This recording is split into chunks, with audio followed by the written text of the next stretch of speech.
మా Valentine's day ఇలా short and క్యూట్గా చేసుకున్నాము.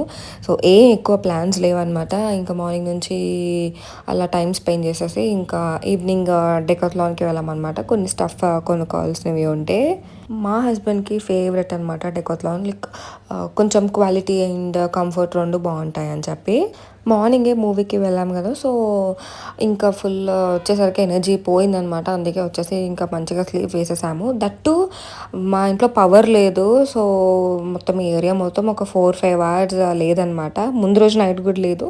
సో దానివల్ల ఇంకెక్కువ ఏం ప్లాన్ చేసుకోవడానికి అవ్వలేదు. అండ్ ఇంకా డెకాథ్లాన్ అయిపోయాక మాల్కి వెళ్ళాము. పక్కనే ఫీనిక్స్ మాల్ ఉంటుంది. సో సరే కాసేపు టైం పాస్ చేద్దాం కదా అని చెప్పేసి ఇంకా మాల్కి వెళ్ళామన్నమాట. అక్కడే లైవ్ పర్ఫార్మెన్స్ అయితే అవుతుంది. బట్ ఎవ్వరూ చూడట్లేదు. అంటే చూసి వెళ్ళిపోవడం ఎవరు బిజీలో వాళ్ళు ఉన్నారు. మేము కూడా జస్ట్ ఒక 5 మినిట్స్ అలా ఉండి మళ్ళీ ఇంకా వెళ్ళిపోయాము. ఎవరు బిజీలో వాళ్ళు ఉంటారు కాబట్టి. సో ఇంకా మాల్లో కాసేపు అలా టైం స్పెండ్ చేసి మోమోస్ తిన్నామన్నమాట. ఫ్రైడ్ మోమోస్ టేస్ట్ అయితే బాగుంది కానీ ఫుల్ ఆయిల్ ఉంది. దాని తర్వాత ఇంకేం తినాలి అని ఆలోచించి కునాఫా తిన్నామన్నమాట.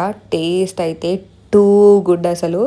ఈ ఇయర్ వ్యాలంటైన్స్ డే ఇలా షార్ట్ అండ్ క్యూట్గా అయింది. మాకే ఫ్యాన్సీగా జరుపుకోవాలని లేదు. లాస్ట్ ఇయర్ వ్యాలంటైన్స్ డే మెమరీస్ని అలా తలుచుకుంటూ మంచిగా హ్యాపీగా ఫీల్ అయ్యాము. ఇంకా మంచిగా కునాఫా తినేసి ఇంటికి వచ్చేసాము. Thanks for watching. సబ్స్క్రైబ్.